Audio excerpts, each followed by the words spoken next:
Fala pessoal, aqui quem fala é o Vini, sejam bem-vindos a mais um vídeo. E neste vídeo eu vou falar sobre Alex Poatan e sobre o próximo possível adversário dele. Saíram algumas notícias indicando que talvez o Poatan faça uma luta agora no começo do ano, em janeiro, no UFC 324 contra o Carlos Ulberg, parceiro de treinos do Israel Adesanya. Eu já tinha falado desse cara num vídeo anterior, dizendo que ele poderia ser o próximo adversário, antes até da revanche do Poatan com o Ankalaev. No fim não foi naquela luta, né, porque o Poatan fez a revanche, mas agora tudo indica que essa luta pode acontecer. Seria ali dia 24 de janeiro, em Las Vegas, né? E a informação foi dada pelo jornalista Timothy Whitton, não sei lá como que pronuncia o nome do cara. Então, o que a gente vai fazer aqui? A gente vai falar brevemente desse possível confronto. E eu acho que até deve acontecer porque ele ainda poderia lutar na Casa Branca, né? Ele esperar até a Casa Branca é muito tempo. Então, uma lutinha em janeiro, logo no comecinho do ano, ele tem tempo suficiente para lutar. Aliás, ele se mantém ativo, que é muito bom para ele, e aí ele poderia lutar lá na Casa Branca.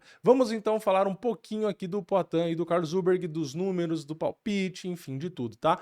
Começando com o Poatan, a gente meio que sabe já o retrospecto, né? Mas eu vou falar de forma rápida aqui. Ele venceu a última luta por nocaute contra o Ankalaev, né? Recuperou ali o cinturão nessa revanche, nocaute logo no primeiro round, 1 minuto e 20, ganhou bônus de performance. Na luta anterior ele tinha perdido para o próprio Ankalaev numa decisão unânime, mas antes dessa derrota ele tinha feito luta da noite contra o Khalil Rountree, nocauteando no quarto round, tinha nocauteado o Prohaska também ganhando bônus de performance, tinha nocauteado o Jamal Hill, aí ele não ganhou bônus, mas nocauteou também, e na anterior também o Prohaska e também com bônus de performance e também nocaute. Então, vem de todos esses excelentes resultados. Já o Carlos Ulberg também vem ganhando bônus de performance, um pouco menos, mas também ganha, né? Ele ganhou bônus de performance na última luta dele, quando ele nocauteou o Dominic Reyes, logo no primeiro round, né? Tinha ganhado na decisão do Blachowicz e do Volkan Oezdemir, duas performances que para mim não, né, não tem nada de muito empolgante ali, lutas mornas. Beleza, lutou bem, ganhou a luta, ok, né? Mas falando do entretenimento em si, nada demais. E na luta do Alonso Menifield, que foi uma para trás, ele nocauteou no primeiro round com 12 segundos e também ganhou o seu bônus de performance, tá? E ele tem um bônus de luta da noite, que foi quando ele perdeu lá atrás, na segunda luta, na verdade na estreia dele no UFC, né, contra o Kennedy Nzechukwu. Então a gente tem o cartel do Poatan de 13-3 e do Carlos Ulberg de 14-1. Então o Carlos Ulberg só tem uma derrota. Se a gente compara alguns números dos dois ali, a gente tem os dois com muito volume de golpe, os dois sendo trocadores também, né? Vale esse detalhe, né?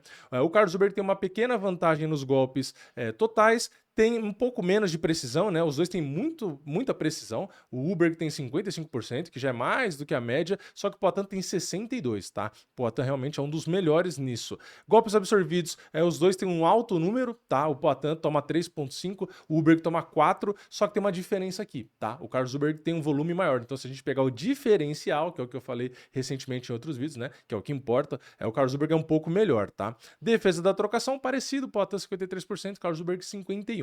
No grappling, os dois têm pouquíssimas quedas, mas ainda assim o Carlos Ulberg tem mais. Pressão das quedas do Carlos Ulberg também é maior. Defesa de quedas dos dois do Ulberg também é um pouco maior. E média de finalizações dos dois é um empate. E aí, o que a gente tem para falar do Carlos Ulberg, além dele ser trocador e desses números que eu falei? A gente tem alguns recordes impressionantes, tá? Que ele tem referente à trocação. Que é, primeiro, a gente tem do grappling também, mas eu já vou falar. Vamos primeiro da trocação, que é o mais importante. Porque, na verdade, do grappling eu vou falar agora, bem rapidinho. Ele fica pouco tempo por baixo, tá? Mas aqui pra essa luta não importa. Então pronto, já falei. Na trocação, que é o que importa, a gente tem o Carlos Ulberg, considerando a categoria, meio pesado, com dois recordes, tá? Ele é o melhor em dois aspectos, que estão ligados, né?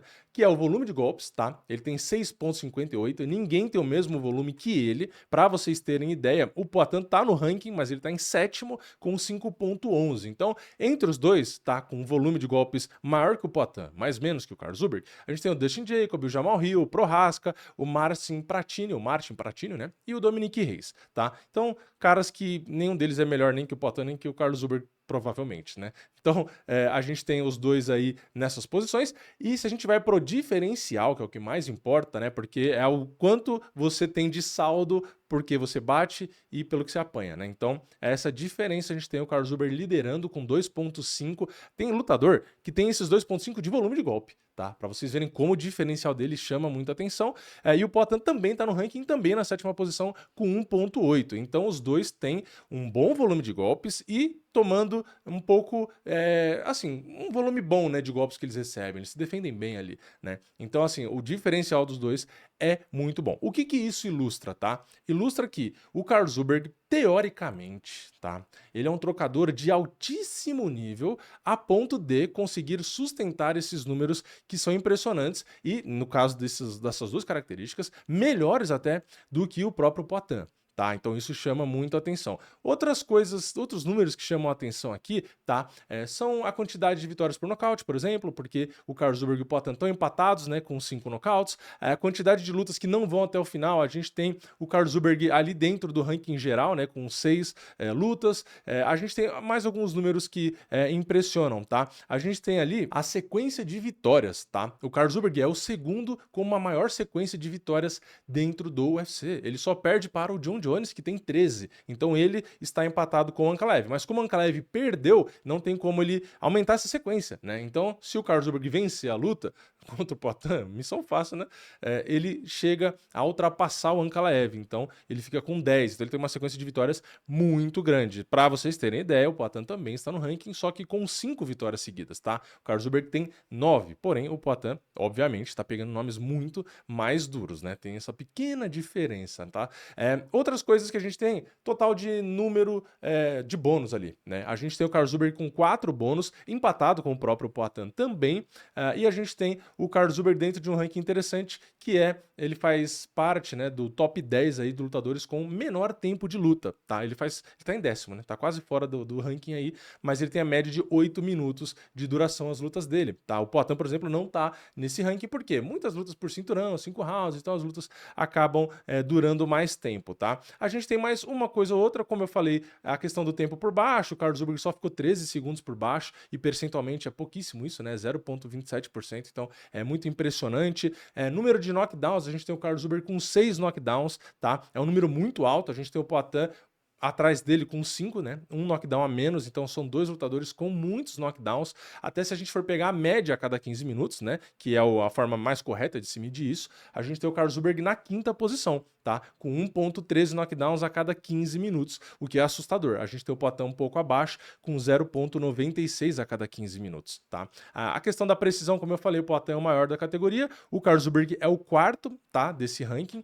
O John Jones, que não é necessariamente um trocador, é o segundo, para vocês terem ideia como o John Jones é bom mesmo na trocação. Então, resumindo tudo isso, o que a gente tem aqui que dá para perceber? A gente tem 2 trocadores de excelente nível, alternando até na liderança ali de alguns recordes, alguns o Poitin tá na frente, outros o Carl Zuberg tá na frente, e o Carl Zuberg é um cara que é difícil de se enfrentar, na minha opinião, porque ele é técnico, ele é consciente, ele não faz questão necessariamente de fazer uma luta emocionante, tá? Se ele tiver que fazer controlado, né, no tempo dele, ele vai fazer.